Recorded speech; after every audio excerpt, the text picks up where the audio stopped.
I'm Julie Boozer, and I coordinate the lectures for the Scandinavian Folk Festival, and we're just delighted that you're here. We're pretty proud that our folk festival includes more than food and dancing and music. Certainly that's very important. But we take it a step further because we want to learn more about our culture in Sweden, our history, and the cultural aspects. So we have a lecture series, and Don is kicking it off.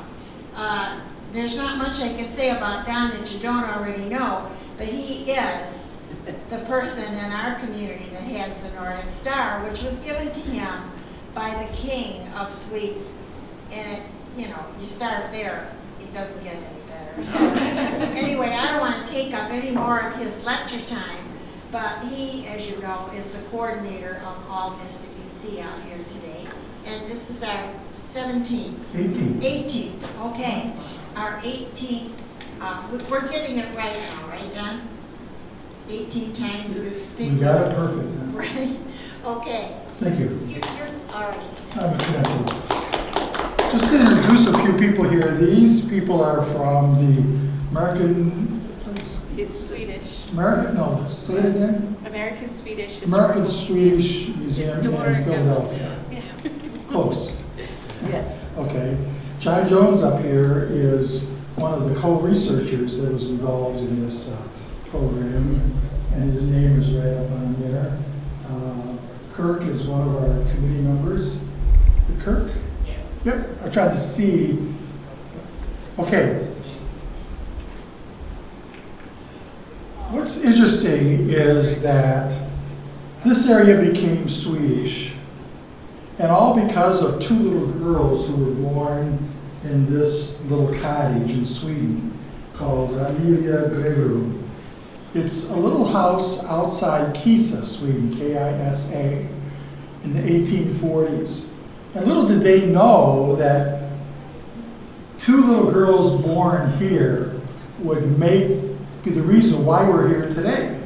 It's just one of those coincidences. It wasn't part of their life script, and I'm not even sure in their lifetime they understood, the accomplishment and the effect that they had had on this community. But because of the experiences that we will go through here in their life, Jamestown is what it is today. And in the 1920 census for the city of Jamestown, as you can see, there were 11,415 foreign-born citizens in the city of Jamestown. And of those, 61% were born in Sweden, 6,189. And then followed by the Italians. So they came on like gangbusters a little later. And you all know the story about how the Swedes and the Italians had to compete a little bit. And then it goes on and on. But as a major contribution to the city of Jamestown and made it what it is today, we have our own power plant, for example, that was started by Samuel Carlson. And so we don't need to be part of the bigger New York State system because we create our own electricity. So there's a lot of influences that they've had upon the community. We're talking about Kisa, or Kisa in Sweden. It's in Östergötland, and you can see where the little arrow is there, where that town is in Sweden. The mother of these two little girls was Catherine Johnson, who was born September 3rd, 1809, in Väsby, Sweden. And this is at Väsby, Sweden, the farm site where she was born. Probably none of these buildings were there at that time, but who knows, maybe parts of the structure or something. But she was the mother of the little girls. The father is German Johnson, born in West Eneby Parish, July 13, 1815. We don't have any pictures of that particular spot at this point. So in this cottage, Lilia Greverum, these two little girls were born. Inga Louise in 1837 and Sarah Sophia in 1840. And these are the two girls that, like I said earlier, are the reason why we're here today. Now, These are from the records of when the Johnsons decided to leave Sweden. Just the year before, in 1845, Peter Castle had been the first one to organize a group of Swedes that came over. The rules had been changed in Sweden, so there was these movements starting the mass immigration. He ended up going out into Iowa primarily. And then he would write back and say how great it is, and speech paid with gold, and all that kind of stuff. And so the more people saw this, and they decided to give it a chance. And so these people came over in the second group, the year after that, in 1846. These are from the papers there. You can see we're emigrating 3/27/1846. He was living in Hilta at that time, from Kisa. This happens to be the original record. It's harder to read, that's why we had it transposed, which you can see there on the left, Josephine Johnson, that lists the kids and so on. Besides the two little girls, there was one very young child, a baby, that came with them also. And then over on the right here, you can see where it says, over here, N.O. America, North America, the goal, of coming to America. This is Hilta, the farm that he left from, this family left from in 1846. Remember the look of this, and we're going to talk about the look of this area compared to the look of our area, which had a lot to do, I think, why Swedes continue to come here. Because this could actually be almost any picture in Chautauqua County, with the lake here and so on. But this is the place they left from. None of the original buildings from that time are still there. But there was a gate up by the road, and I'm hoping that maybe that gate was there when he left. But this is the road they went down, this family, in making this big decision with a whole larger group of Swedes, to come to North America. So they traveled, you can see the area there, by land over to Göteborg. We call it Gothenburg. That's where they made arrangements to get on the overseas boat. One of the other people that was on that boat wrote this letter back in 1846, which is after they had arrived here. But it talks a little bit about their experiences on it, and it seems worthwhile to read through it. I know you're not supposed to do this, but then we arrived in Gothenburg. We contracted with a ship owner named Wilk. He had a ship prepared, and we left from Gothenburg on the 5th of June. Okay? Wilk had a steamboat in order to take our vessel into the North Sea to gain the wind. The trip across the sea passed, God be praised, pretty well, but we had to spend a long time at sea as a result of both headwinds and calm weather. The majority of our traveling companions were seasick, especially at the beginning of the trip. I was a little seasick for a few days, but my wife wasn't seasick at all. Jonas Magnus was also not affected by this sickness. In as many words, we have had such good health as we could have wished for. We were 73 passengers when we went on board in Gothenburg, but death snatched during the journey 5, 2 wives and 3 children. We hope they rest quietly on the ocean floor, although the deep roars over them. They were plainly buried with 3 shovels of earth during prayer and song. Captain Jansen diligently cared for us. He proved to be very good to us. Likewise, the whole crew showed us much kindness. On the 5th of August, we arrived in New York. Did you see June 5th, August 5th? So 2 months out, bouncing around on the Atlantic Ocean, depending on the wind and those conditions and so on. That's a long time to be out there, and the needs for food and all those kinds of things. But this is the passenger list from that boat. It was called the Augusta. And you can see there at the top, Josephine Johnson, and then some of the kids and his wife, down underneath that. They don't seem to be very accurate in getting all the ages and dates, on these manifests. But this is from that ship's manifest. And another passenger in October says, after a hard voyage on the ocean, we arrived in New York on August 5th, where we all stood without consolation, and protection. The captain wanted to get rid of us, and there were few who could afford the disembarkation fee that amounted to 7 riksdaler for each. There have been so many immigrants coming into New York, and the city was absorbing all this expense of having to help take care of them and do something for them, provide housing and food and so on. So they started charging for each person who came. It's one of those hidden costs, like when you travel today. Oh, you want luggage? Oh, that'll cost us a little bit. Oh, you want some food? Oh, that costs a little bit more, you know, and so on. Well, it's the same thing back then. Things don't change much, you know, they just sort of have different ways of handling it. But, so I'll ask if we had returned, excuse me, this one. For each person, the same fee for children. I'll ask if we had returned immediately from New York, because when I arrived there, we had 500 riksdaler left, because I nevertheless believed in Castle's letter and intended to go to him out in Iowa there, for he who has misled so many immigrants. We left New York after only one day and must pay one person who would serve as our interpreter. Excuse me. The journey from New York up in that direction with food and transport cost 300 riksdaler, and the whole journey from home cost 835. Excuse me. And then we have starved lunch. What they did was they went up the Hudson River to Albany, where they got on the Erie Canal. Albany to Buffalo Erie Canal is 363 miles, and there are 85 locks, and you go about 2.5 to 3 miles per hour because you're being pulled by donkeys, you know, along the side of the canal. So non-stop, it takes 5 days, you know, just to get from Albany to Buffalo. What's going on?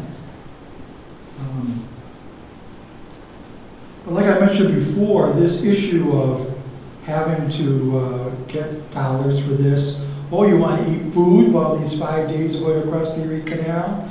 You know, you want to sleep, you know, hidden fees and so on. So it turns out that some of this group, when they got to Buffalo, ran out of money. So they get there, and John, how many was it? About 17 of them or something that round in there? I think maybe 17 were able to Go on. So many ended up getting stranded in Buffalo because they couldn't go on. So they thought they would get stationed there, raise money to be able to go on for the rest of their trip. One of the organizations there in Buffalo is the Buffalo Orphan Asylum, and it was established in 1836. It's a privately funded charitable organization and so on. And a board of treasurers made up of men from the various churches, and then this group of women who ran it. And they noted in their minutes, August 31st, 1846, it says, somebody else read? It's tough. Voted to. Destitute Swedish children. Yeah, a number of destitute Swedish children, asylum. So a committee of 5 was appointed to go out and survey this population of destitute people in order to make to see if they can provide help and service to them. But of the children, and this is a record from the Children Asylum. So this group of ladies went out and connected with the Swedes, and there were 5 kids who were admitted to the asylum. You can see Inga Johnson, Sarah Johnson, 2 of the girls that we're talking about from that family. And then another family here, there's 2 Andersons and a Larson. And this was on September of 1846. So they had been here barely a month. They were speaking Swedish. That's part of the issue, I think, was some confusion because of language. So they're speaking Swedish, and the girls are dropped off at this asylum. The parents go out to this farm to start to work and try to raise money and so on. And it must have been a scary time, you know, for everybody involved. Of the children that were on the Virginia,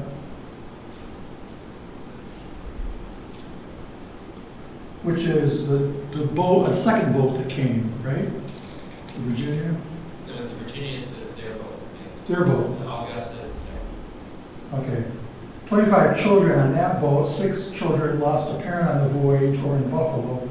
25 children on the Virginia, 4 died on the trip to America, 7 children were placed in an orphanage or home, 14 children remained with their parents. So this idea of being in an orphanage for a period of time wasn't that uncommon.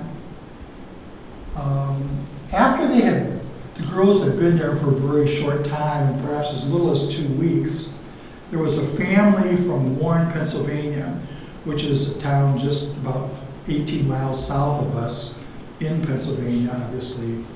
The Struthers were a rich family and making their money on railroads and land speculation and so on. And so they had gone up to Buffalo, seeing about helping to take in one of these children. And so they got there, and I think there was a plan to take in a child, but my personal opinion is that there was a mistake made and they ended up getting one of the Johnson girls. The Johnsons, I think, just expected their children to stay in the asylum, you know, until they raised enough money to continue their trip west. But this girl, after a couple of weeks, gets taken now by this family. Just one of the girls, and the other sister stays behind, just takes one of the girls and takes her down to Warren. Again, no language, you know, nobody in the group is speaking Swedish and so on. This is the Struthers family. This is the house that the Struthers had built for their daughter as a wedding present. So it gives you a sense about their wealth, you know, back in those days. There was some confusion about what is the role of the parent and what is the role of this family that now has the kid. And so the Struthers had contacted a lawyer, and they used the model of an indentured servant agreement as a plan for how to set up the arrangement, you know, with this child that was there.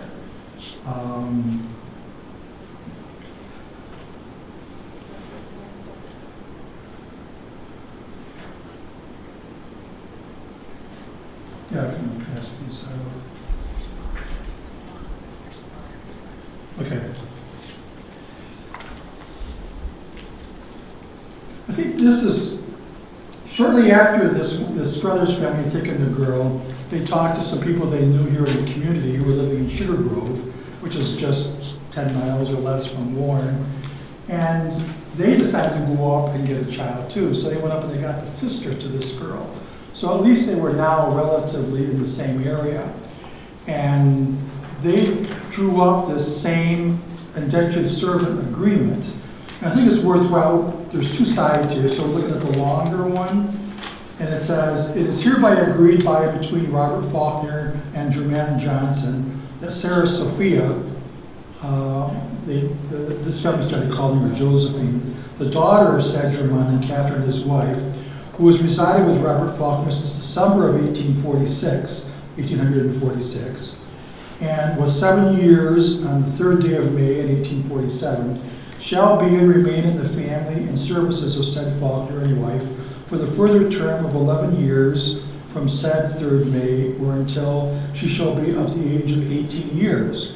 Said Faulkner and wife to have full control of her person and her services, and said Johnson either to take her away or demand or receive anything for her services. The said Faulkner and wife to feed, clothe, and educate her in a respectable manner, to provide for her in sickness and health, and in consideration thereof to have her services during the said term of 11 years free of charge, and at the close of her term of services pay to her the sum of $50, which is to be her own exclusively and not the property of her parents or any other persons. It is further distinctly agreed that in case of the decease of the said Faulkner prior to the expiration, the said Sarah Sophia, now called Josephine, shall pass and exclusively belong to Eliza Faulkner, his wife, if she should survive. And is further understood and agreed that in case of the said Eliza Faulkner decease before the said Sarah, now called Josephine, shall attain the age of 18 years, and her own mother, the said Catherine, shall survive her, then in that case it shall be at the option of said Josephine Johnson and his wife Catherine, by and with the consent of Sarah Sophia, to rescind and determine this indenture and reserve the control of their child, witness the hands and seals of the said parties, and so on. So Josephine Johnson and Catherine Johnson ended up signing an agreement like this with the Faulkner family, with the Struthers family. I failed to mention that the parents went back to the asylum to see their kids and found out that they weren't there. And so they heard that they were down here. And not knowing the circumstances of that, they decided to come down on their own to check out what was going on with their kids. The story says that they walked from Buffalo. It's about 75 miles, another 15 miles to Warren. I don't know if they really walked 90 miles or not, but that's the story. So they came down and they saw that they were in respectable places. They were pleased where the girls were. And it was a struggle to try to continue to raise the money up there in Buffalo. So they decided to sign these agreements. The family then went back to Buffalo to continue to work on the farms up there outside of Buffalo in the Hamburg area. After a year, the Faulkner family here decided they might like to hire the parents to come down to work with them on the farm. And that's what the other side of this is. So about a year later, in October of 1847, it's the agreement between Robert Faulkner and Josephine and his wife, and it says, "But the said party of the second part doth hereby covenant and agree, both for himself and his wife Catherine, to faithfully perform the services of any of and kind man and woman at any and all reasonable employment furnished them by the said party of the first part for the term of the year from the above date, reserving to himself 2 months' time out of said year in such time of the year as the said party of the first part can most conveniently spare him. It is understood that only the time of the said Josephine Johnson is reserved, and not the time of his wife Catherine. And in case of sickness of either of the parties of the second part, fair deductions to be made for lost time and necessary expenses. And the said party of the first part hereby agrees to pay the said party of the second part the sum of $100 for the year, and to provide comfortable food, house, room, and lodging for the said parties of the second part during this time above, and so on. So Robert Faulkner and Josephine Johnson and Catherine decided to go into this agreement. So at least they were down here now, and they were with one of the daughters, and the other daughter was not that far away. Let's look on here. In the 1950 federal census, you can see with Robert Faulkner down the list there. You can see Josephine Johnson, age 8, born in Sweden. Showing up with the family. And this is the original written version of the indenture servant agreement that we just read, because that's too hard to read from there. And then we've already looked at the employment contract. Josephine Johnson, it worked well for him. He ended up, in a matter of a few years, buying some land and building a house, the father. This struck me as being very significant because I saw it in my own family. Most of these people who immigrated here were poor people. They were coming from farms where they had been workers. Wilhelm Moberg, in his book, History of the Swedish People, said that in the 1300s, 1400s, 25% of the people in Sweden were slaves. We don't think of slaves in Sweden, but they were maybe people that have been captured by the Vikings still, people who were poor, they gave up their rights in order to have at least something to live by because they were a slave. But many of these people stayed in that caste of being the poor person, working on the farm. And then, once a year they could assess going to another farm to work or not, and they would be living in housing provided by the farmer and so on. So here's Josephine Johnson, after being here a relatively short period of time, buying land. When you think about that, maybe never in the history of his family, or maybe never in the history of my family, did those predecessors have any land of their own. But they had always been in this poor system caste. In fact, many of them believed it was against God's will to try to get out of that system. That's where they belong, that was their place in life, and that's where you're to stay, that's where your kids go, that's where your grandkids go, and so on. You're stuck there. So in a sense, he really did achieve part of that American dream by coming over here, having land. My relatives came, being the Pika and Drang on these farms and so on, and within 10 years had bought land also. And it occurred to me, like I just said, maybe that's the first land in the history of my family. We take it for granted now. Most of us own our house, or the bank and us own the house or something. But just 100 years ago, it wasn't that way, And so there was some achievement with the American dream. After a period of time in Chandler's Valley and so on, Josephine Johnson, and there were various issues. Some of it could have been some dissatisfactions with the church. Some of it was some of his friends had moved to Minnesota, and so on. But he and his wife decided to leave this area and go out to Minnesota, around Vasa, Minnesota. The kids were still under the contract. So in fact, one, I think, was of age to had achieved the 18th birthday, but she continued to decide to stay here with the family that she was living with. So the parents took off to Minnesota, and the two girls were still in the community here for a while. But when he left, he gave some of this land to the church, and this happens to be a copy of the deed giving that land to the church for $1, where it was where the Swedish Lutheran Church was down in Chandler's Valley. They have since rebuilt this, called the Hessel Valley Lutheran Church, a little ways away from that. But there's a Swedish cemetery there, and it's the site where this land was and where this church was built. This is from the a picture of the Swedish cemetery in Chandler's Valley now.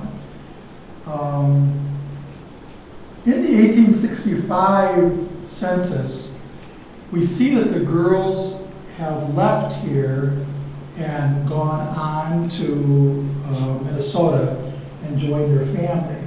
So you see Catherine, Josephine was on another page, and then the girls are there. Some of them have been married by that Josephine Allen. We have a little bit of history about this. But going back a couple of years after the girls first came here, and Josephine and Catherine had been hired as these servants in this house, they wrote back to the people in Buffalo and said, maybe you should come down here. Why are you going to try to raise all this money to go out west and so on? Because there was rolling hills, there was forest, there was fresh water.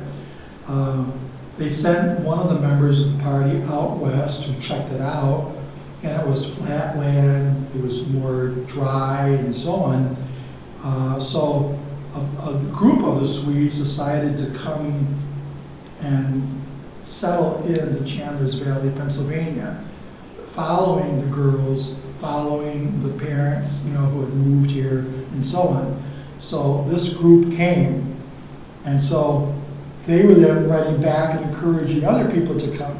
So more people started coming. more people started coming and so on, which led to this whole movement of all these people living in Northwestern Pennsylvania and Southwestern New York.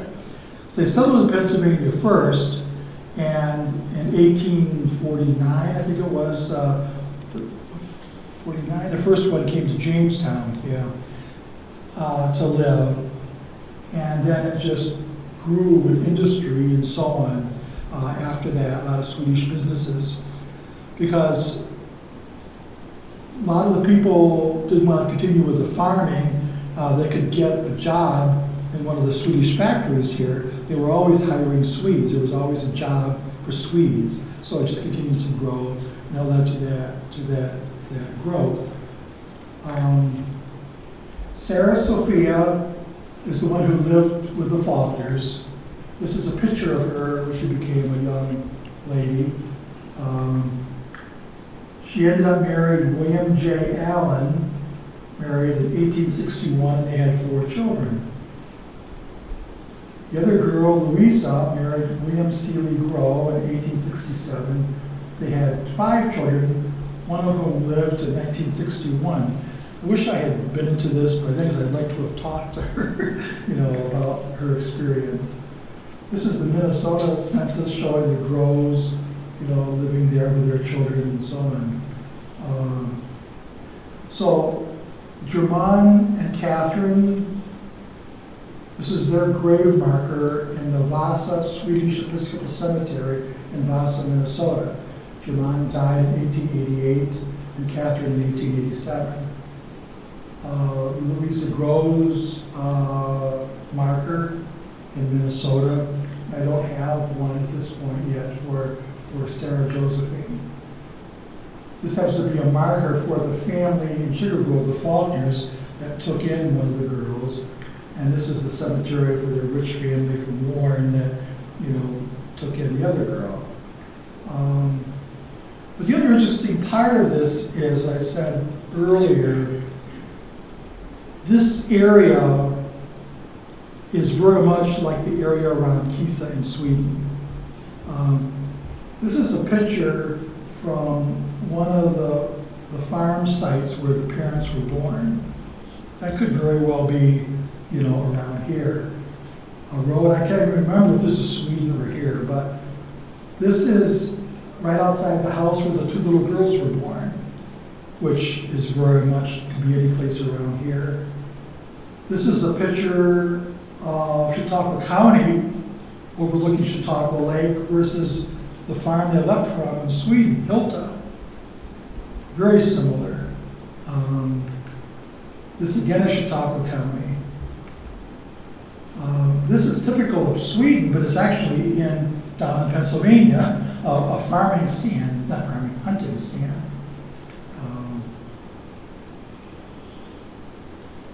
And the girls came, that we said, in 1846. In 1956, they celebrated the 100th anniversary of these girls, coming to this area. And down in Chandler's Valley, they are unveiling a marker, a monument that was put up down there. This is from that celebration back in 1946. And this is on the stone there. And I just want to read this. It says, commemorating the arrival of first Swedish-born persons in Warren County, Pennsylvania on August 1846. A group of Swedish immigrants was stranded in Buffalo, New York. 2 daughters of Germond and Catherine Johnson, Louisa, 9, and Josephine, 7 years old of age, were offered homes with the families of Thomas Struthers of Warren and Robert Faulkner of Sugar Grove, arriving in December 1846. Later, newcomers from Sweden chose this section as their future home. This led to the large Swedish immigration to Jamestown, New York, and vicinity. And then the quote, "a little child shall lead them." So, again, sometimes history has a way, I mean, here's two little girls who were just born in a poor home in Sweden and end up creating this whole thing. You know, we're convinced that if they had had enough money and moved on, this wouldn't be a Swedish community, this wouldn't be Jamestown, this wouldn't have the population that it has now. Neither would Pennsylvania be. The Swedes would have settled someplace else. Why settle here? You know, there are other places that look like Sweden too. But because of this series of historical events that just occurred, it created the community that we have today. And sometimes I guess we don't know what impact we're having on the future or what we're going to leave when we're not here, you know, and what's going to happen, you know, to that. But anyway, this is the story that of how two little girls led to the fact that we have a Scandinavian Folk Festival here and that you are here today as compared to being someplace else. Or I'm not even sure if I would have been born, you know, in this, I wouldn't have had Swedish parents from this area or anything. You know, it would have been a whole different world. So I'm thankful for my Swedish heritage and for the opportunity to share this story with you and, you know, its impact, and appreciate the fact of how these people came into Pennsylvania and eventually then led to being in New York State. Are there some questions or other thoughts that somebody might want to share? Did they move, did you say they moved away from here, from Minnesota? Yeah. After about 10 years, was it? Something like that. So the people came in spite of the fact that. Yeah, so they brought all these people down, their friends from Buffalo, and then the people were coming off the boat, you know, ended up coming down here and so on. And meanwhile, these people that caused the whole thing in the first place have flown the camp, you know?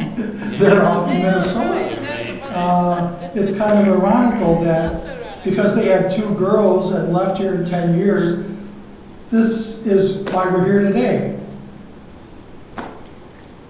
What did the furniture industry start though? I heard about that. Yeah, that was a big part of this community, was the furniture building.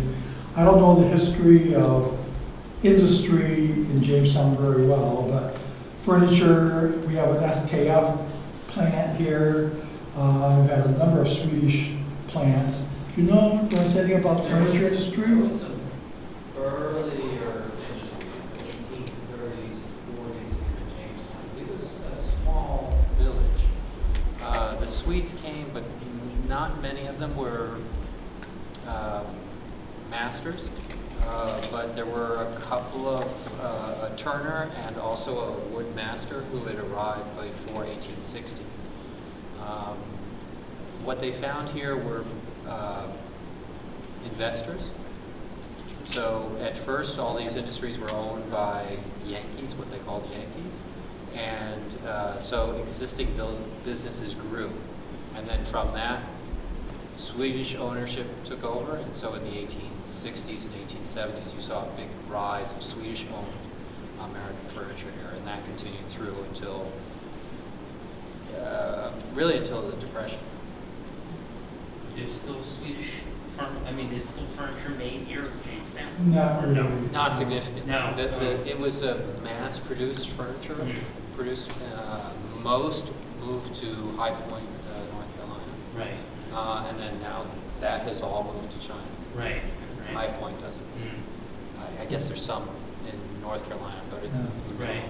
There were some quality shops, but even those, for example, Jamestown Lounge, which made seating for the Supreme Court or things like that. There were some of those, but I don't even know that those are. So you'll still see craftsmen in the area, but again, it was not a craft industry. It was a production furniture maker.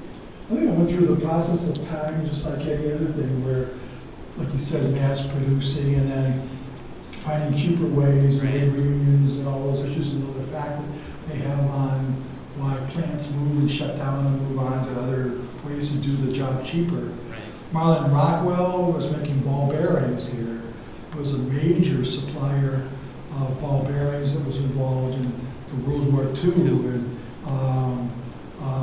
and sometimes some of the space industry really worked and so on. And those were all from Swedish crafts that people brought over. There was crescent tool, and there was a crescent type wrench in Sweden. And so this guy who was familiar with that brought it over here and ended up getting the patent on it here and so on, and became a big business of making the crescent wrenches. You know, and those are all gone. It's the same issue with all these industries that we see all over the country. I believe this. After 1920, there wasn't many more Swedes that had this as a destination. Of course, the whole mass exodus from Sweden was slowing down and stopping at that point too, because life in Sweden had become better. They didn't need to escape so much. You know, where Sweden lost 25% of its population from 1880 to 1920. But now, new Swedes that are coming here tend to be getting into the bigger cities like New York City. They have a number of, and probably Philadelphia, I don't know, Toronto has a lot of newborn Swedes. But we don't see very many coming into Jamestown anymore. But I can't prove this, but I feel that over half of the people who still live in Jamestown have a Swede back there, you know, in their family history. Around the town, you see Johnson Street, Carlson Street, Beasley Street, Swanson Street, you know, and all these things. And like I said earlier, the power plant and all these things that we just take for granted now, but they became an integral part of the formation of this community and the Swedish heritage that provided by it. You know, thus the result of the Scandinavian Folk Festival is to help these third or fourth generation people who know they've got Swedish ancestors to relive some of their past and what their history, what does their culture mean. And what was that stuff that Grandma used to make, Lutfisk or something at Christmas time, or, you know, all these things that from the past. And that's why we have this to try to help educate each new generation that comes along. And as you know, in all the cultures, you know, Swedes don't necessarily marry Swedes anymore. You know, it's very intergenerational, and it gets diluted drastically after 4 generations, 5 generations, you know, and so on. But that's the American way, I guess. And but we're here to help to preserve the Swedishness. This became one of the major destinations. And there were more Swedes who went to Chicago and Minnesota and so on. But wasn't this area like the 3rd largest place for immigration of Swedes in the late 1800s, early 1900s? Other questions? Yes? Just thought I mentioned, you showed the image of the Struthers house in Warren. Mm-hmm. Some of your guests here today might be interested to know that building now houses the Warren County Historical Society. Yeah. Right. We were passing it back. Yeah. Yeah, we saw You it. saw when you drove by Yeah, yesterday? yeah. Yeah. That's right. Well, that was Struthers' gift, wedding gift to his daughter. You know, here's this guy who amassed a fortune. And it was kind of sad because all of his children and grandchildren died. It was just the end of the family. You know, he built this big mausoleum kind of thing where 30 people could be buried there, but there was only like 13 buried. And there's no more people in the family. So that's the end of the line. The other thing that struck me is, and I guess it's a sign of the times, after this girl had lived with him for 10 years or whatever, wouldn't you think you would like recognize her or do something? But she was there as a servant, you know. She was there as a Swedish maid. Some places she was marked as a dressmaker for the daughters that lived with his family. And in his will, I went through the whole will, and the girl was still young because his brothers died, you know, fairly early. But nothing in the will for this girl, Harold, all this massive wealth, just went, you would think that you'd send her $100 or something. That's me today, but that in the 1800s, that was different. She was a servant, so you didn't treat her as a member of the family, and I see that showing in those actions that occurred at that time. And to have this indentured servant agreement where now we know what the rules are, and you as a parent can't come and tell us how to raise your daughter anymore, this kind of a thing. And we have the total responsibility for her. The Struthers ended up having 2 additional kids when they were living here in this area. They had 5 kids. And on that one census report in the 1860s, I guess it was, all the kids and the parents were finally together in this place on the census where it showed where they were together for a short period of time with their married children and so on. So it was probably one of the few times that the whole family was together. But other questions or comments? Is that Struthers family the same family that formed Struthers Well? Yes. Yeah. Yeah. I'll just do a plug for Jamestown. At the turn of the century, the minister here at the Lutheran Church was Julius Lincoln. And he was, as far as what I've read, or some of what I've read, very important in the tricentennial for Philadelphia and the setup of of the American Swedish Society there in Philadelphia. He was an interesting bigwig that knew people in Chicago, knew people really all over, knew important Swedes all over the country. And so he was evidently instrumental in the tricentennial. And if you visit Lincoln Funeral Home here, which is, they chose Lincoln as their last name.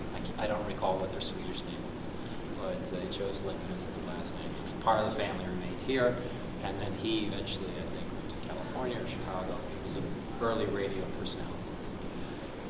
Does your museum cover primarily the Philadelphia area, or you try to do the state of Pennsylvania?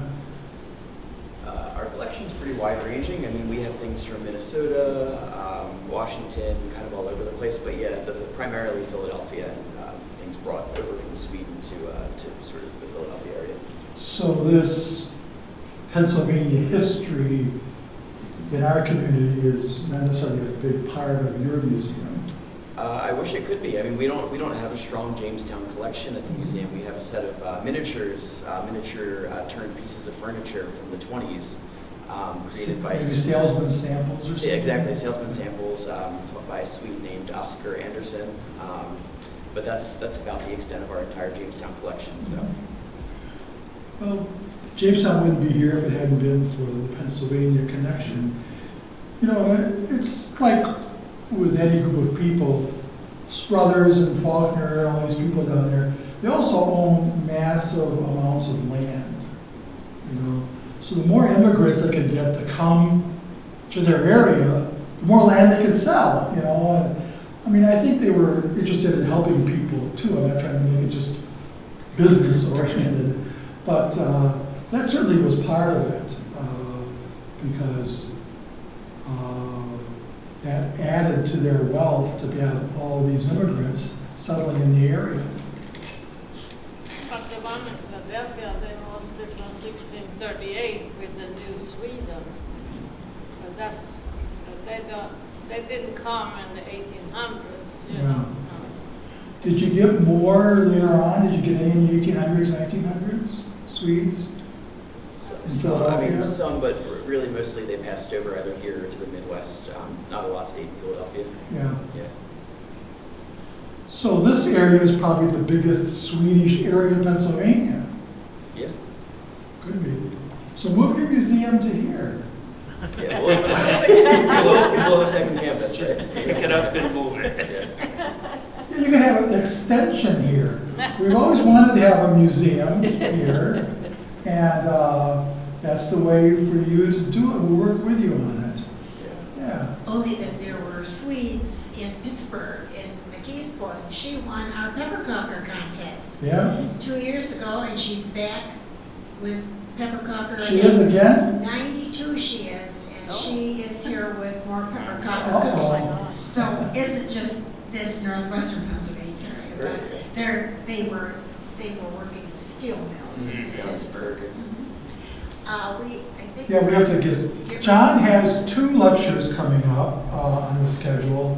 One is about Danish people in the area, and the other one is about the religion and the churches and the formation of the churches, issues with churches and so on. I don't know if you would believe this, but sometimes even in church work, there's some politics that gets involved, but. Really? Yeah, once in a while. Well, thanks for Thank you. coming.